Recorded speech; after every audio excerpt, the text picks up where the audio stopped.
Are you looking for better shooting experience? How about a facility where you can shoot all of your firearms in the same day, where you can move and shoot steel, draw from the holster, and practice your rifle work out to 600 yards? Shoot a very challenging sporting clays course or a round of trap or skeet. You can do all that and much more at the Aurora Sportsman's Club.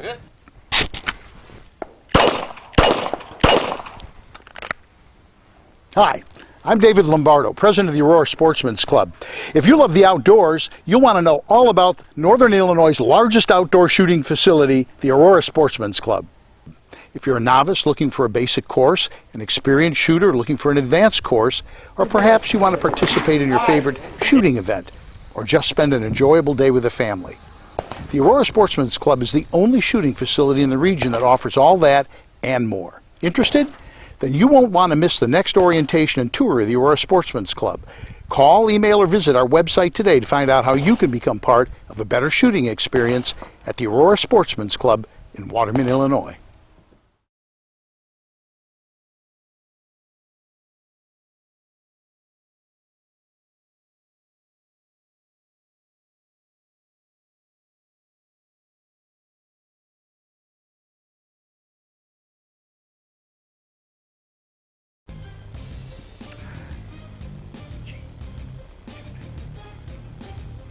He is the human Molotov cocktail that they can legally throw into the system that stole their lives from them.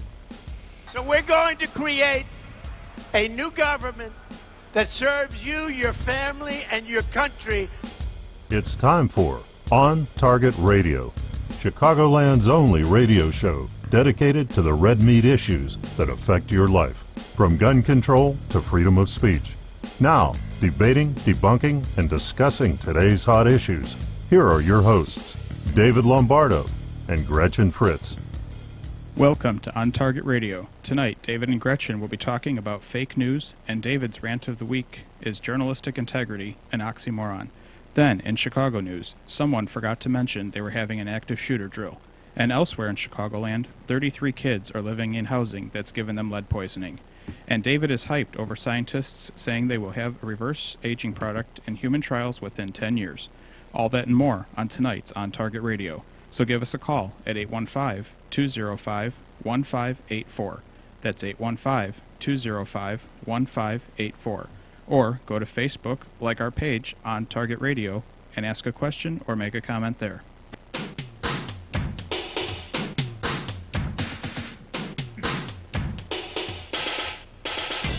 And now, from the seething cauldron of personal opinion, it's time for David's Rant of the Week. At no point in my life did I ever as much as think I would be a journalist. It literally never entered my mind until one day I was one.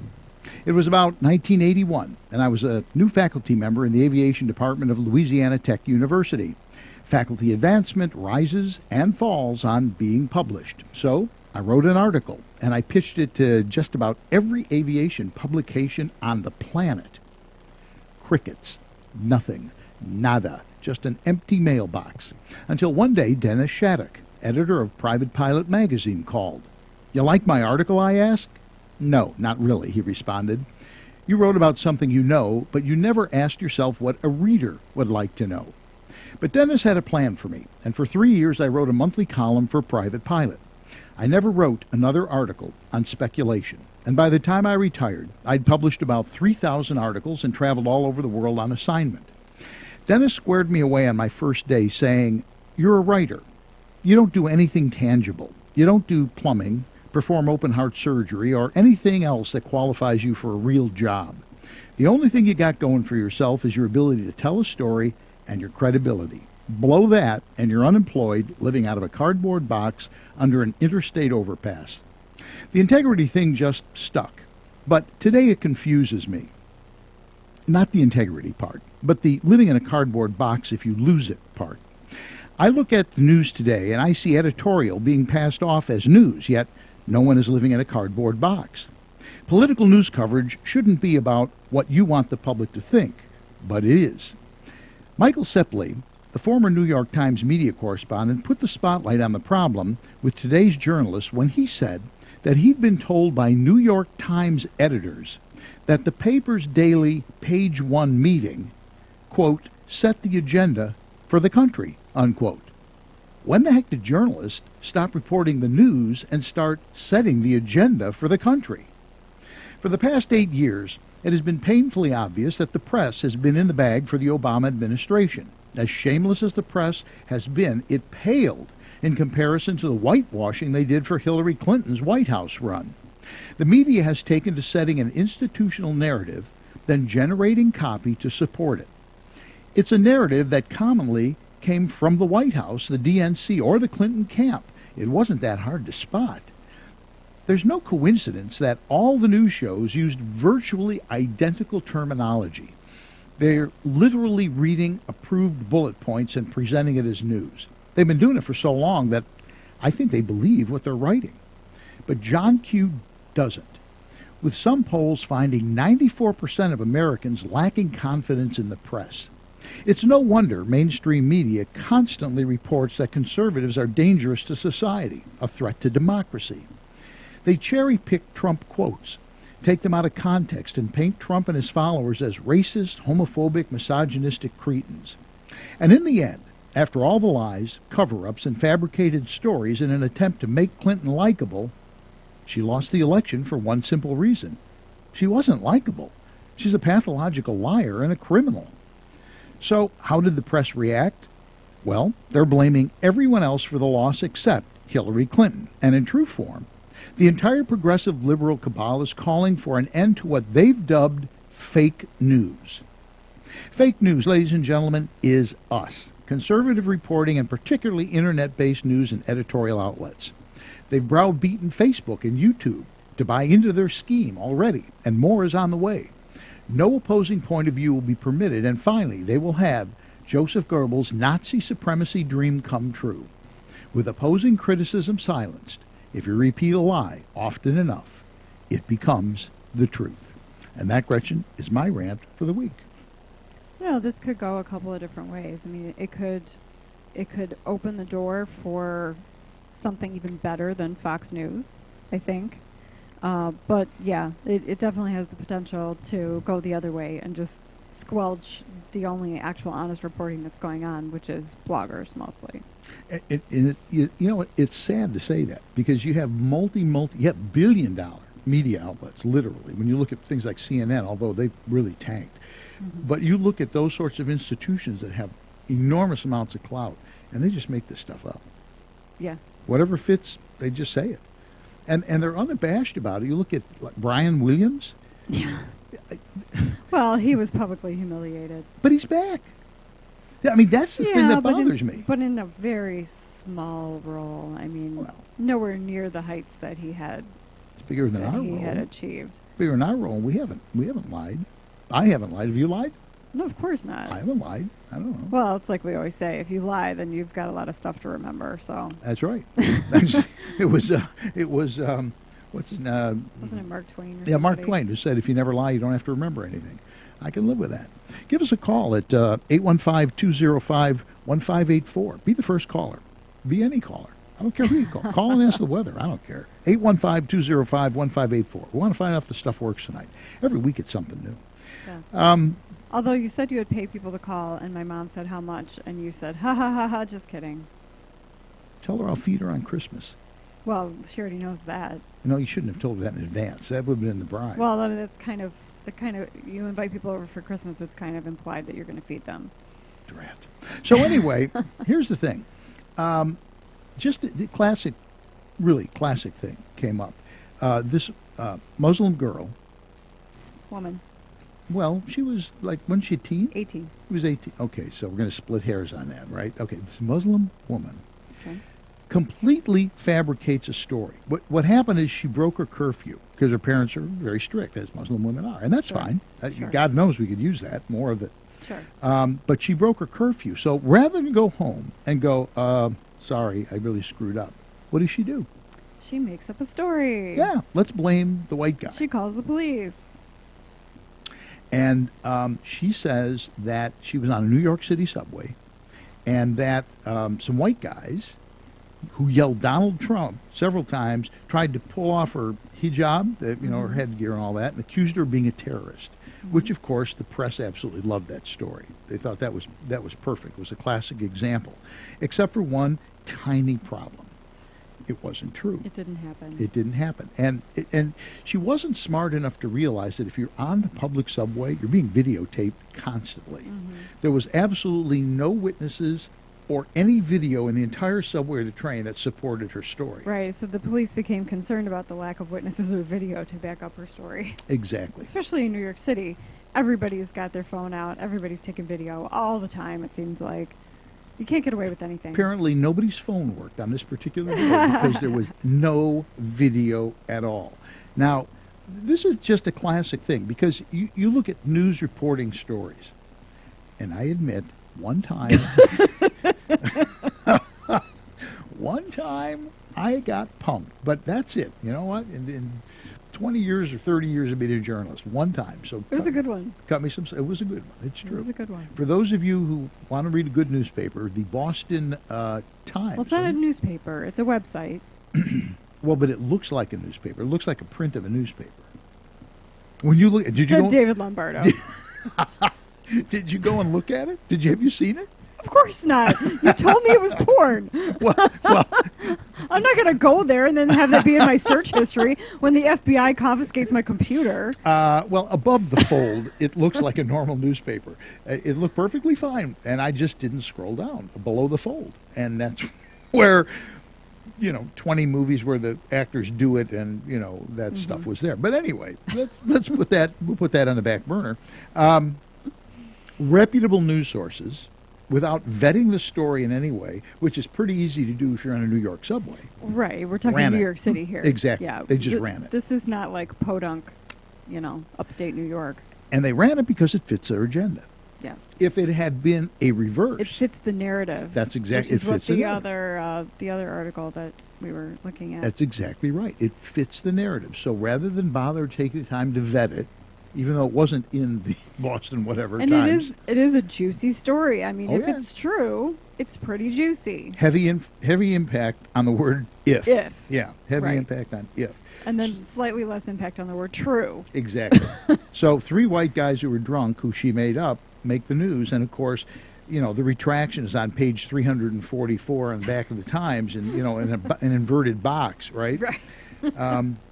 But it leads you to wonder. I mean, they've got the other statistic that came out is the study of 800 crimes, hate crimes. But actually, study should be in air quotes because it's not actually a study. It's simply people going on to the website.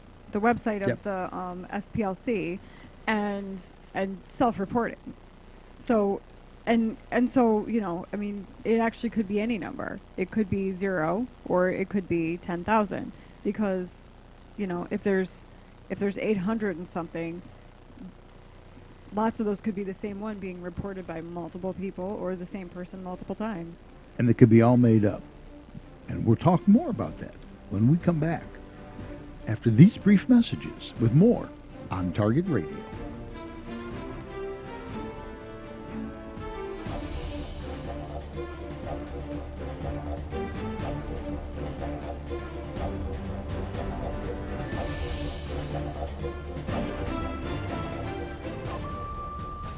For over 100 years, the Illinois State Rifle Association has supported the rights and freedoms of Illinois citizens to keep and bear arms. For over 100 years, the ISRA has supported the use of firearms as a sport for personal protection and as a fundamental aspect of national defense. For over 100 years, the Illinois State Rifle Association has been supporting you. Don't you think it's time you supported them? ISRA.org or 815-635-3198. The Illinois State Rifle Association, supporting you.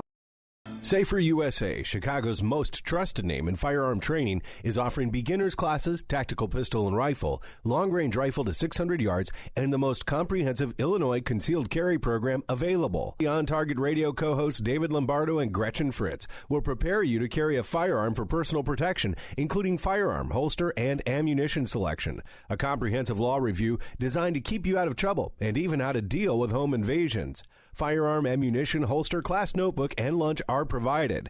Safer USA and the Aurora Sportsman's Club invites you to participate in this one-of-a-kind Illinois concealed carry program that also qualifies you for Florida, Utah, and Arizona non-resident permits.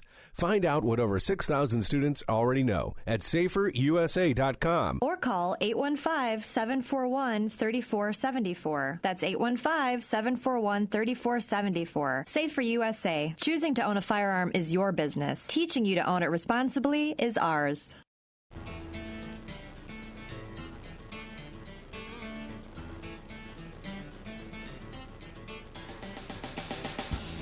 You're listening to On Target Radio with David Lombardo and Gretchen Fritz.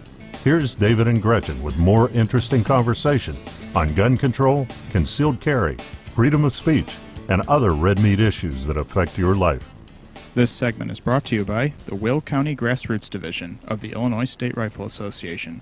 Join like-minded friends supporting the right to keep and bear arms in Illinois at 7 p.m. on the third Wednesday of the month at the Silver Dollar Restaurant in Elwood, Illinois. So I have a great comment on Facebook from Larry, who we know very well. Oh, yeah. Larry says, I don't have any pictures or video, but Bill Clinton groped me. I know it wasn't Hillary. I know it wasn't Hillary because she's not into guys. I've always thought Larry was strange. Larry's fun. Larry's a fun guy. And he listens to us, so he can't be all bad, right? Right. Yeah, that's good. He's faithful. Yeah. That's your mother and Larry. That's it, I think. I think that's all we got. Well, at the minimum, it's Yeah. my mom and Larry. Yeah, yeah. Someday we'll hit, 3. Many times we have more than that, but minimum, Yeah. mom and Larry. Larry's a staple. Yes. We should have Larry on the show sometime. He's like, you can count on Larry. You can count on Larry. Yeah, like us. Okay. Anyway, we were talking about fake news, which is the big thing now, and the mainstream press. If the story fits, that's good enough. It's literally good enough. There was one where the guy was talking about these men used a racial slur, and they talked about lynching him, and you're in Donald Trump country now, and all this stuff, and he reported it to the Boston Herald, not the Times, not the Boston Times, but the Boston Herald, which is actually supposedly a reputable newspaper. And they went with it. They went with the story.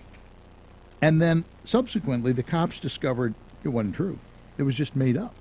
And he did that, he said, to call attention to the problems in society. Well, he's one of the problems in society. Problems in society like mental health problems. Well, and there you go. Family Research Council. They have a website, which you alluded to, and anybody can go in there and write. The Southern Poverty Law Center. Southern Poverty, I'm sorry. The Family Research Center they're the good guys. Yeah, the Southern Poverty Law Center. Yeah, and you can just type in stories in their website, and I don't know how they vet them. I don't think they do. They just go with it. Apparently they admitted that they didn't. Right. It says, we have excluded incidents that authorities have determined to be hoaxes. However, it was not possible to confirm the veracity of all reports. So in other words, we didn't really try. We didn't really try.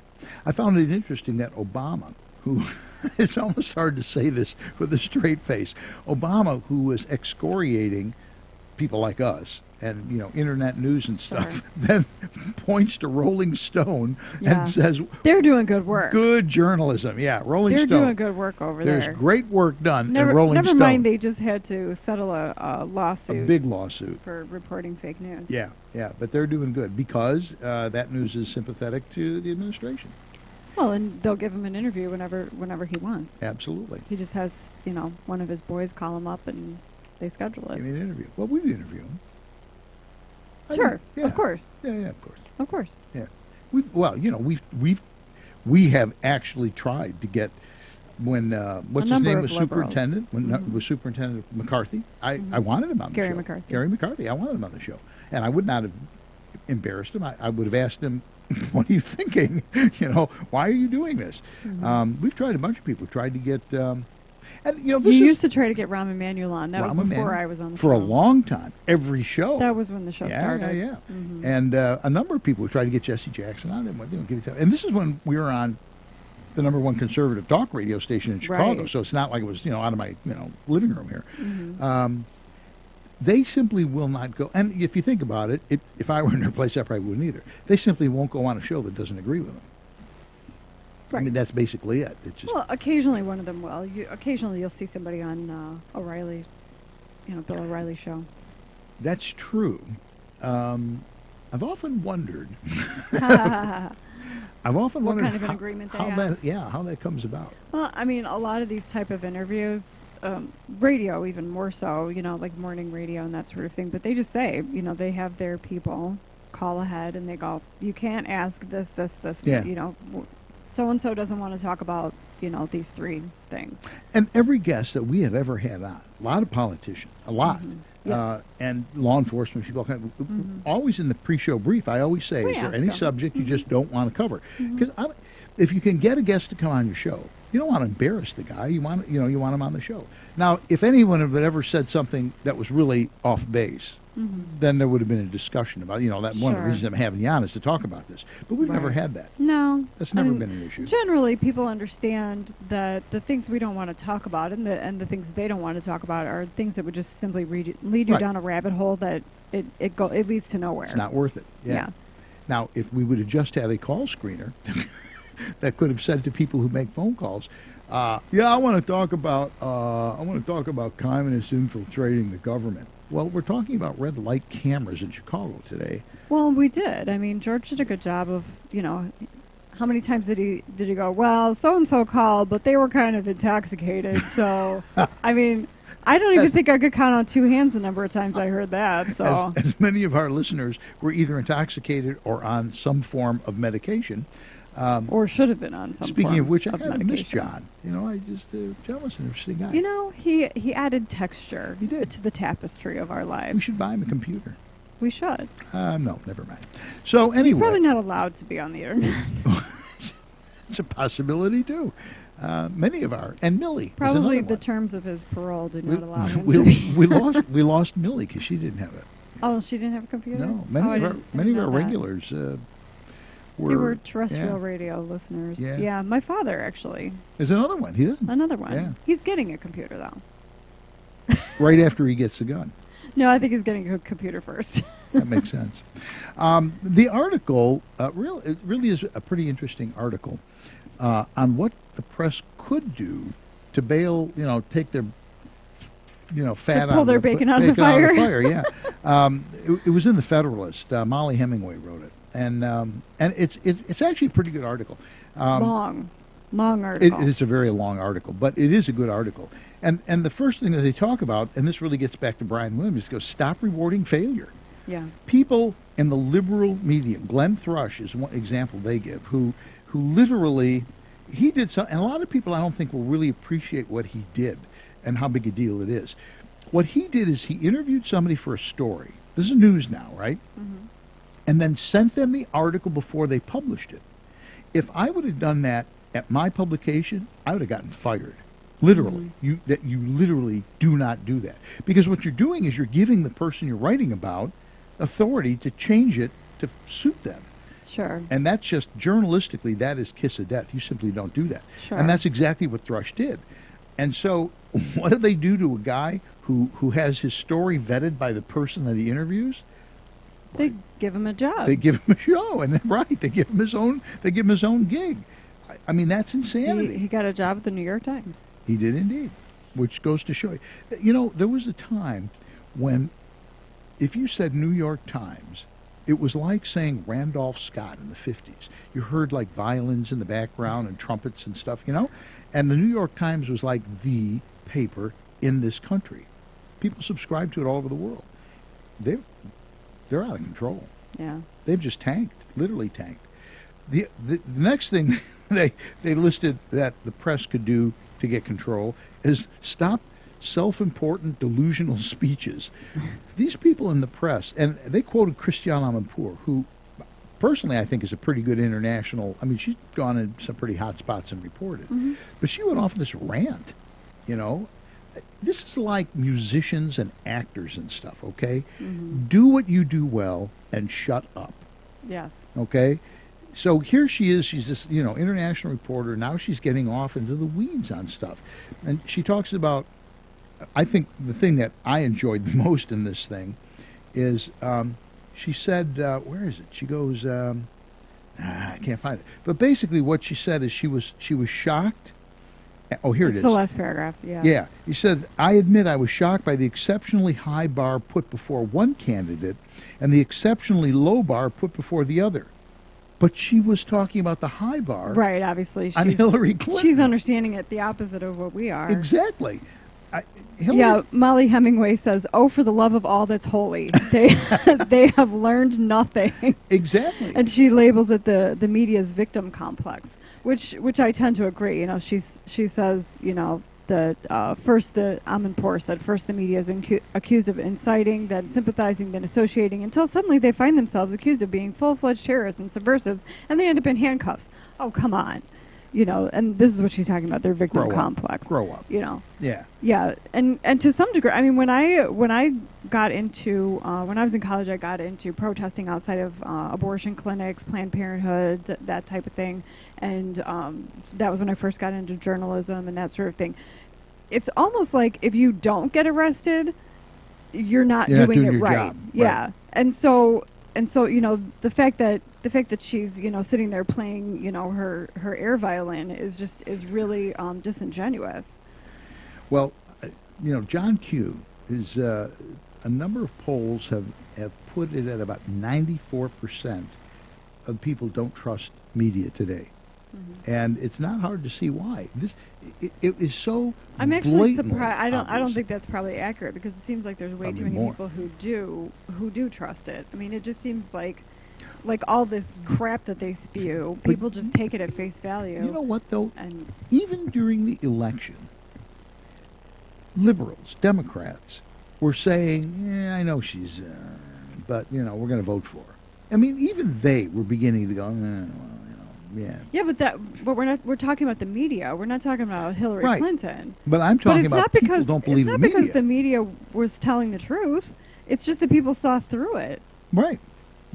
And they just. But I know liberals who didn't seem. I mean, they seemed unflinching. I mean, they seemed like, you know. Yeah, but come on. Still, you know, vilifying Fox News. Still saying that, you know, our beliefs and our candidate are completely nonsensical. They can't even conceive of why we would vote for this person or why we would have any of these beliefs. I mean, the liberals that I know, they didn't seem to give, you know, there's a new phrase out there that the young people are saying. I can't say on actual radio, but I could say it on the internet. Worries me. 0 Fs. We'll just say that. Okay. Let me tell you, when James Carville snuggles up next to Mary Madeline at 11 o'clock at night when they go jammies, mm-hmm. I'm telling you, James Carville looks over at her and goes, boy, did I screw up with partying with these people. Because nobody in their right mind could look at what happened and go, it's all above board. Well, I certainly hope not. Yeah. I mean, but, you know, and that's basically what Molly Hemingway says, is these people have learned nothing, and they don't seem to be changing their ways at all. All right, we're going to have to take a break. We'll do some more commercials, and we will be back with more On Target Radio, and we will debate this issue some more.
over 100 years, the Illinois State Rifle Association has supported the rights and freedoms of Illinois citizens to keep and bear arms. For over 100 years, the ISRA has supported the use of firearms as a sport for personal protection and as a fundamental aspect of national defense. For over 100 years, the Illinois State Rifle Association has been supporting you. Don't you think it's time you supported them? ISRA.org or 815-635-3198. The Illinois State Rifle Association, supporting you.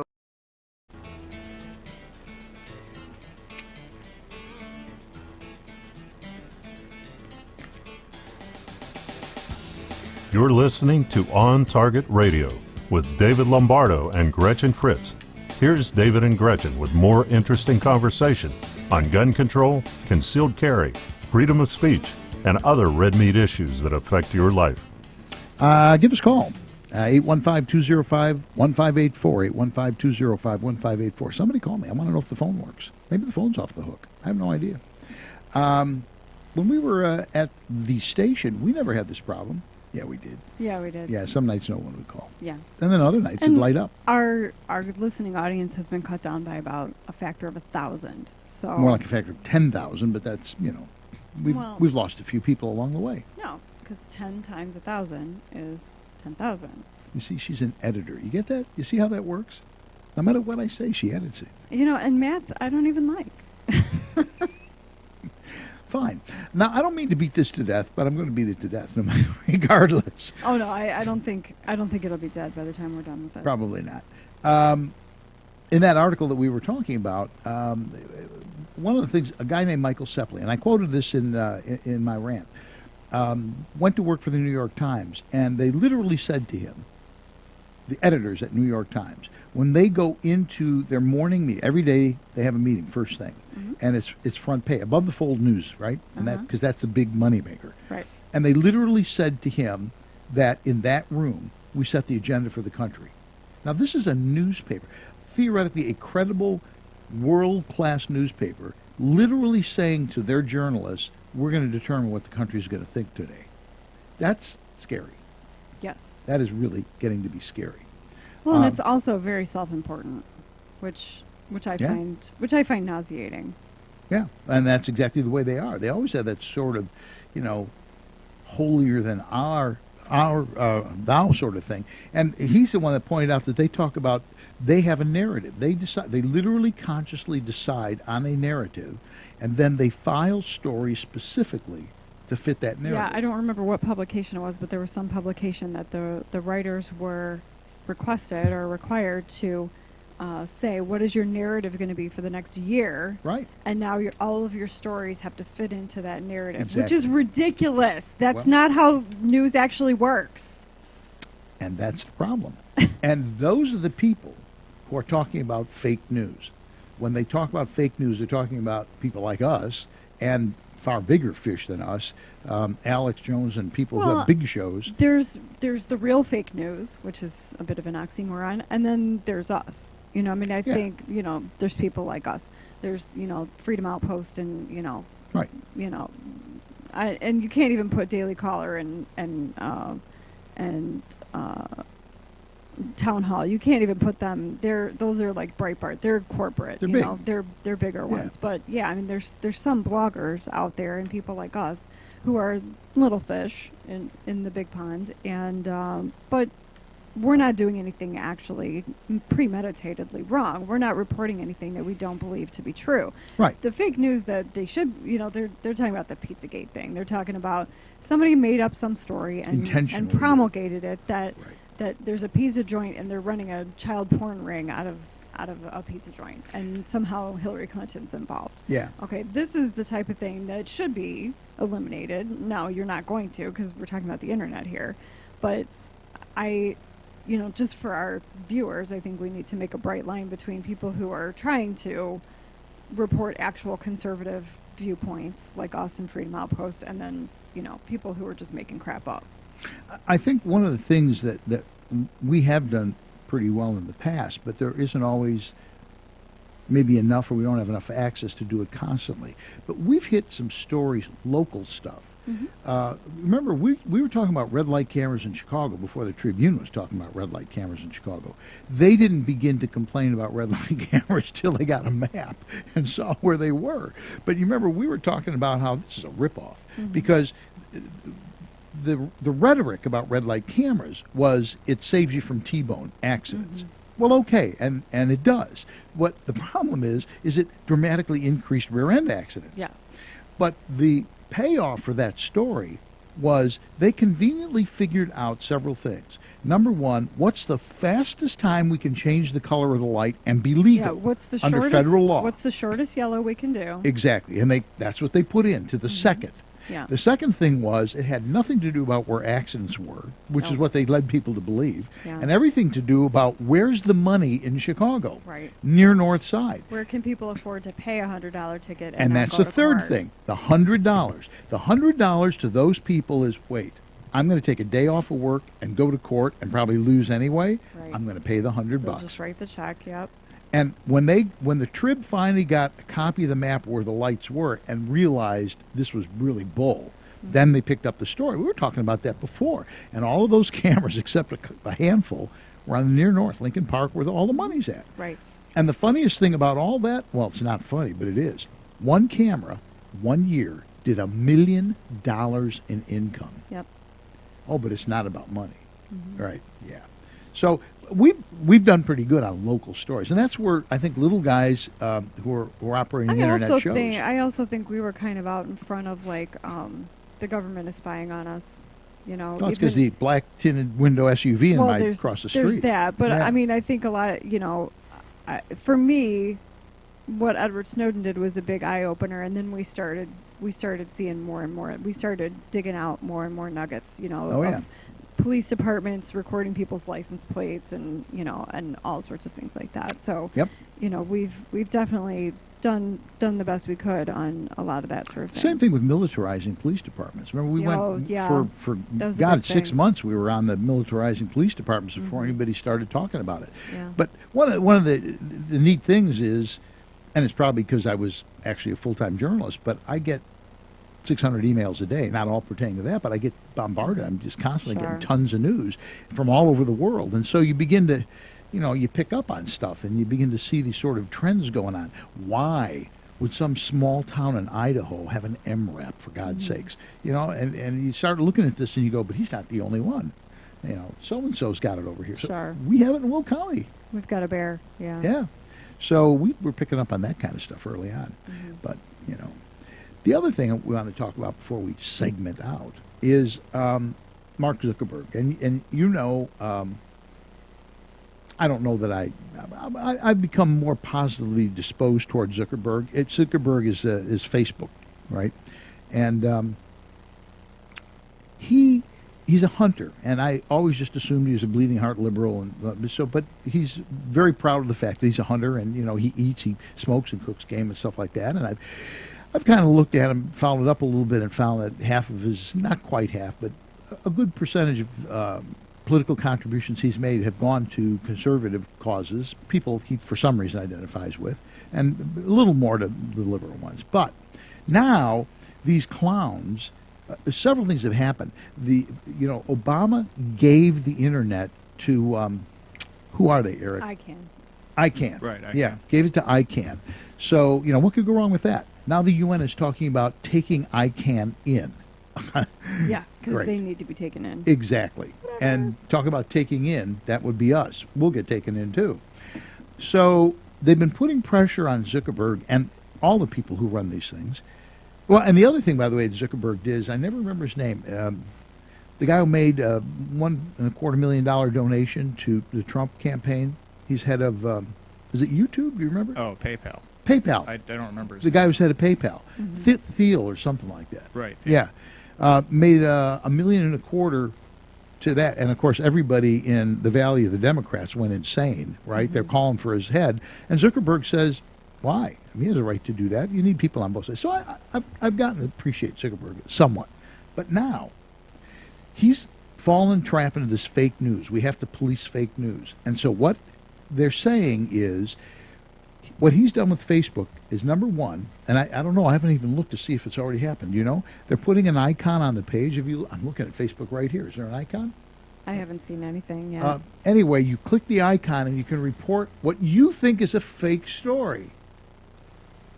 Actually, I just got a little pop-up that somebody posted something about Peter Thiel. About what? Peter Thiel, right in the moment. There you go. So people are going to be able to go read what you put on your Facebook page and report it as what they say is fake news. Well, what could go wrong with that? They can flag a post they believe needs scrutiny.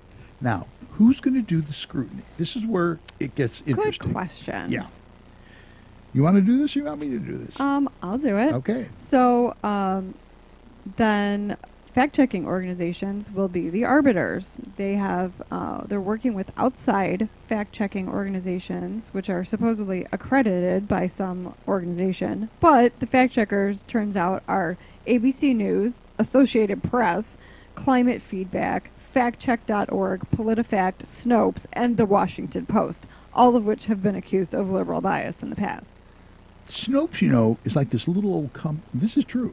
It's a little old couple working out of their home. I think there might be more now, though, because there was a quote in this article from somebody I didn't recognize her name, Kim LaCapria.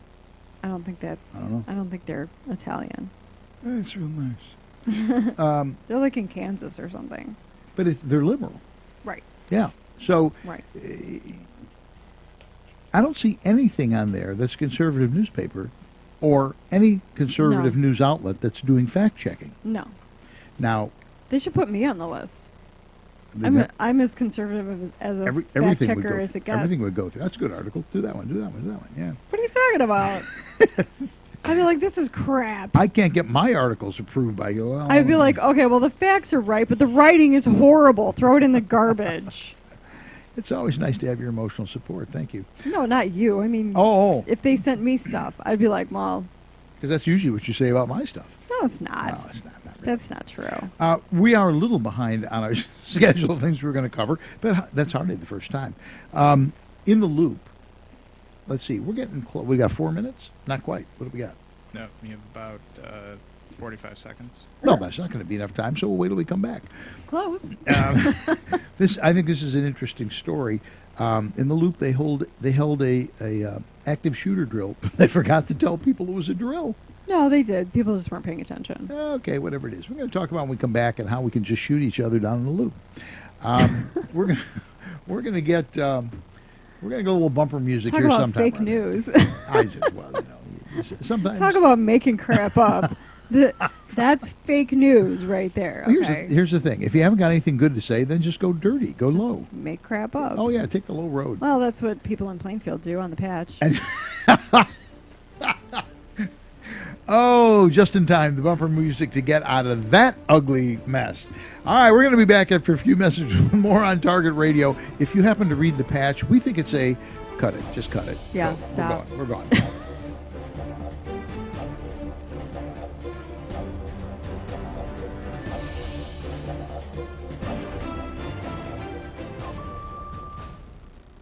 If you're looking for a better shooting experience, imagine shooting virtually all your firearms the same day. You can move and shoot steel, draw from the holster, or compete in a 3-gun match. You can exercise that rifle out to 600 yards, even engage in a very challenging sporting clays course or a round of trap or skeet. Do all that and much more at the Aurora Sportsman's Club. Whether you're a novice looking for a basic course or an experienced shooter looking for an advanced course, even if you want to participate in your favorite shooting event such as IDPA or cowboy action shooting, spend an enjoyable day with the family at the Aurora Sportsman's Club, the only shooting facility in the region that offers all of that and more. If that sounds interesting, don't miss the next orientation and a tour of the Aurora Sportsman's Club in Waterman, Illinois. Call the membership department at 815-264-9000 extension 44 for information. That's 815-264-9000 extension 44 to join a one-of-a-kind shooting facility. The Aurora Sportsman's Club.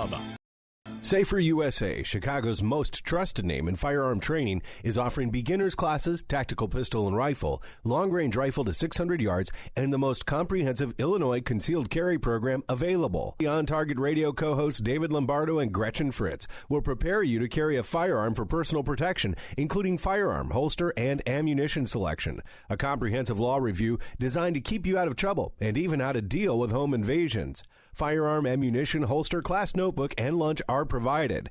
Safer USA and the Aurora Sportsman's Club invite you to participate in this one-of-a-kind Illinois concealed carry program that also qualifies you for Florida, Utah, and Arizona non-resident permits.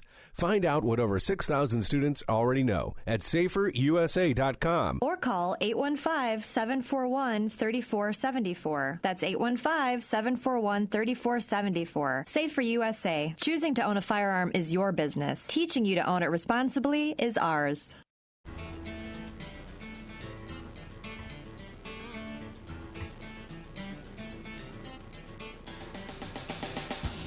You're listening to On Target Radio with David Lombardo and Gretchen Fritz. Here's David and Gretchen with more interesting conversation on gun control, concealed carry, freedom of speech, and other red meat issues that affect your life. Over a half-century ago, a respected firearms store opened. It started as a hobby for Mike Schrank and has now served generations of customers. Schrank's Smoke & Gun retains a family atmosphere and now carries the largest selection of new, used, and consignment firearms in Lake County. From pistols, rifles, and shotguns to hard-to-find calibers, collectibles, and older functioning hunting rifles. You'll also find full gunsmith services from simple detail cleaning to complete rebuilds. Whether you're thinking about your first firearm and a FOID card or looking to add to your collection, visit Schrank's Smoke & Gun. If you have a firearm to sell, their recent sale was so successful, they need your firearms.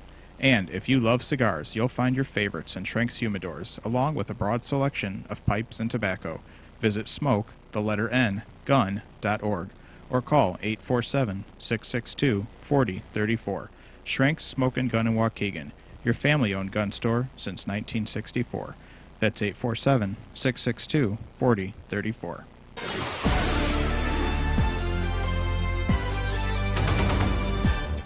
Stand by. Here's Gretchen with your action items for the week.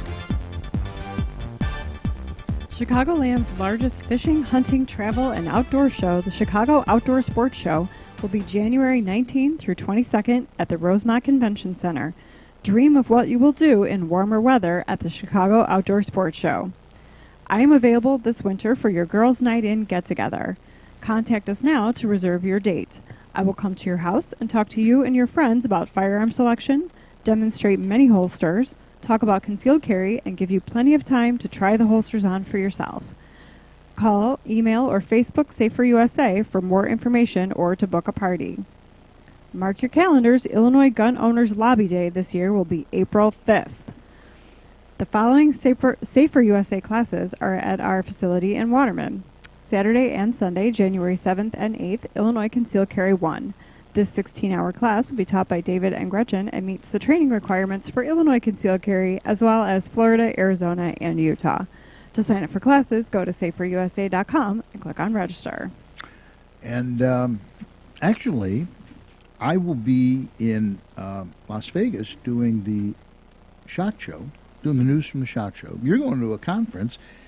Eric is going to staff our booth Friday. Yes, I will. And I got my flight arranged so that I arrive, the good Lord willing, and the river don't rise, about 2 o'clock at O'Hare. So I'll just go straight over, and I'll go over to the outdoor show, and he'll give me a ride home, hopefully. And I'll make a special appearance. A special appearance. Sunday, if you want me to. As much as you can, yes. And and we'll do. We're going to have sort of a live demo area where we'll work with people. We'll bring the certs and holsters and stuff, and we can work with people on drawn from the holster and do all that kind of stuff. So we will be there. We're going to have our original On Target Radio booth because we haven't got a new one yet. So we should probably take a little thing and tape it across. That's what I said before, and you were like, "Oh, that would look horrible." It will look horrible, like a Band-Aid. Put it up like it got hurt. It's an ouchie. Yeah. Well, it kind of is. Yeah. Speaking of ouchies. The Monroe Building in the Loop. Now, I know you were trying to justify saying that this was a misunderstanding, but No, actually, I was saying these people are dumbasses and they're just not paying attention. and that's actually the quote from somebody who works in the building Right. is, "We have the That's a dumbest building direct management in the world." Oh, no, I meant the management. It was saying our the people who work in this building are dumbasses. Yes, and they somebody- they don't read their emails and the memos in their memo box. Right. And some of the workers said, and I quote, "We have the dumbest building management in the world." And then there's that. They That's didn't. They the didn't, other perspective. Didn't tell the cops. So the cops get a 911 call, active shooter. This was an exercise. Sure. Okay. It was a drill. There was a drill, and nobody seems to remember hearing the words drill. Well, except it says some said they recalled earlier warnings about a drill and followed the instructions. But the people on the 15th floor, for some reason, are special, as in Special Olympics, and they thought it was real. Well, and so did the police, because the police showed up at the door, which was locked, and pounded on it and said, "Put your hands up and come out," which is interesting because they're cops with guns and they're locked out. They can't get in. Right. But it does point out an interesting thing. And that interesting thing is nobody is actually ready for this. Right.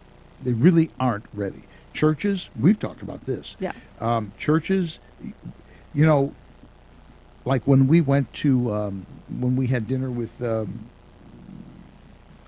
Ted Cruz. Well, you and I and 998 other people. Yeah, I was going to say 1,000 of our best friends. Yeah, but as it turned out, like everybody at our table was carrying a concealed firearm. But if you think about these target-rich environments, Oh, yeah. now if someone foolishly would have entered that building with a gun, there were probably out of 1,000 people, probably 900 of them were carrying That would concealed. have been like Texas.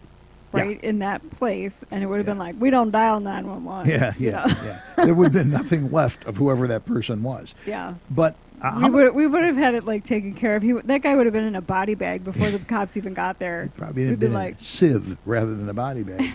But this really is a classic thing, because it actually underscores the reality of if it really would have happened. Because a lot of these people thought it was going to happen, and they did everything wrong you could think of doing. The cops were locked out. When the cops said, "Open the door and let us in," they wouldn't open the door for the. If it was actually an active shooter, right. I mean, there's no real plan here whatsoever. Right. Someone on the 15th floor thought they heard shots on the 14th floor, which makes me laugh because it's kind of like the old, you see what you want to see. Exactly. type of thing. And then someone from the building, a woman got on the intercom and said, now it's a fire drill. Well, once they and realized everyone should evacuate. Once they realized that they had a problem with an active shooter thing, they go, "Oh, no, it's a fire drill." Make that a fire drill. Yeah, let's cover the sand, cover our tracks, and we'll make it a fire drill. Right. So sounds like your basic CF right there. Well, and the interesting thing, and they don't say anything about this, but the interesting thing is, if you call in a false, but the people who call 911 believe that there was an active Right. shooter. Right. Yeah. I don't think that would be. I'm just wondering what 911 what the building management liability in that's going to be. I don't know. It's a good question. They might have to pay the police. And people who are actually scared to death over it. They really believe it was happening. Well, they would have to sue. I think. I don't think they're going to be First compensated of all, without a lawsuit. They got to have safe spaces. And they're going to have to bring in they need puppies, teddy bears and teddy bears. and Oh, absolutely. Jello and Gotta do it. marshmallows. Yeah. I feel that sitting here. I feel the need for a safe space just sitting here. This is your safe space. I am so far up Uinta Creek. It's pathetic. That's true. That's a true fact. Well, let me take that back. This is your house, but your safe space is probably that panic room upstairs. Exactly. The steel enclosed thing, yeah, with a golden retriever puppy waiting. One thing I really do want to talk about, if only briefly. These 33 kids who have lead poisoning. Mm-hmm. It's down in one of the projects. East Chicago. It's actually Indiana. Technically Indiana. Yeah, it's actually Indiana, but it's a greater sort of metropolitan area. But this literally is what government is supposed to be for. These people had no idea when they moved in there. It's subsidized housing. They had no idea about this. It used to be a what site? I forget. It was Smelting. And it's just lead everywhere. Mm-hmm. It's in the yard. And they've known this forever. Right. They were putting signs up, "Don't play in the grass." You got kids. It's well, a it sounds housing like development. it sounds like that was only just this year. But I'm I saying mean, all along they the put developments, stuff up. yeah, but what they finally told the residents, it sounds like it really only just happened this year. It says first they noticed workers spreading mulch over bare spots on the lawn. Next, they were urged by health officials to have their children screened for lead. And then they started seeing signs popping up around the neighborhood warning them not to play in the yards. Finally, in July. So this is all this year. So just in July, they got a letter saying that they were going to tear the whole place down. Now, these are poor people. They're living in projects, subsidized housing. These are poor people, and there's little kids. 33 kids have turned up positive with lead poisoning. That does brain damage. That does kidneys, all kinds of bad stuff. Yeah. You know I'm not a big get money from the government guy, right? This is what government's for. Oh, yeah. They're going to Aaron Brockovich the hell out of Absolutely. this. they need, you need to say to all those people, we found housing for you, we're moving you, because it's not their fault. Right. No, of course not.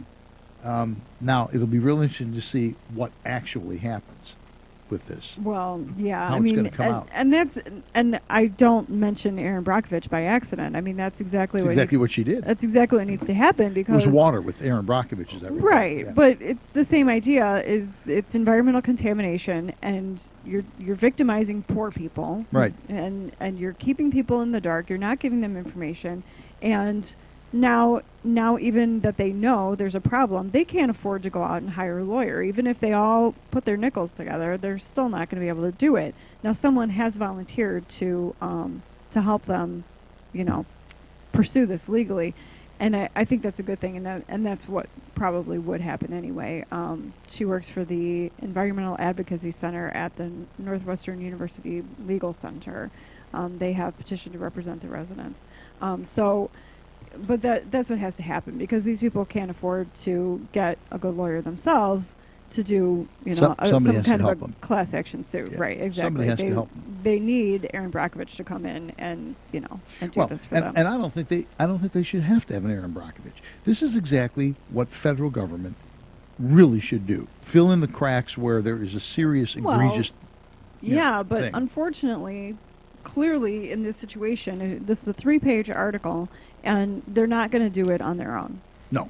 Clearly, over however many decades, it's basically they've known about it since the 80s, and they're not going to do it on their own. They're passing it between the federal EPA and some Indiana environmental agency. They're passing it back and forth, and they're trying to get these these steel companies to pay, and they're claiming they're bankrupt basically, so there's no money there. I mean, it's just getting the buck is getting passed and passed and passed, and meanwhile these kids are playing in radioactive happening. dirt or lead, right, lead dirt. And they're only just now in 2016 finally telling these people, there really is a problem and you have to leave.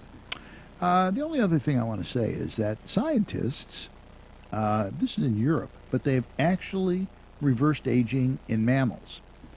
Now, this is not cutting years back, but it's physically the way the aging process, the way you look. You're still getting older. It's not the fountain of youth. Although it does say that not only will it help you look younger, but you'll live 30% longer. Yeah, 30% longer. Yeah. So it actually is kind of turning the clock back.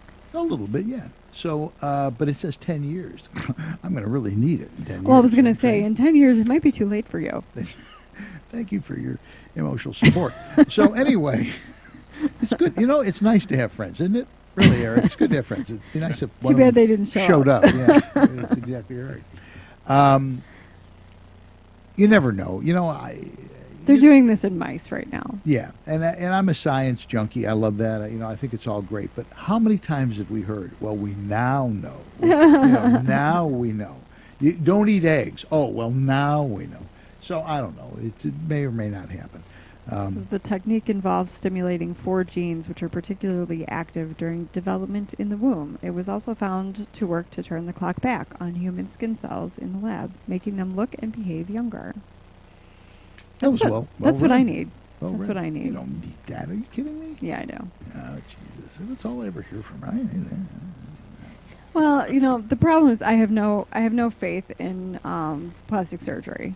I wouldn't. Or any of the thing, the Botox and the fillers and all that. I mean, it's like I'm, as unhappy as I may be with what I see in the mirror, I'm simply unwilling to put my face in the hands of Have you ever seen some of the botch jobs? Quack. Oh, I know, and Oh, that's what it is. That's what it's like. No, I actually I have nightmares over that stuff. Yeah, you don't want to do that.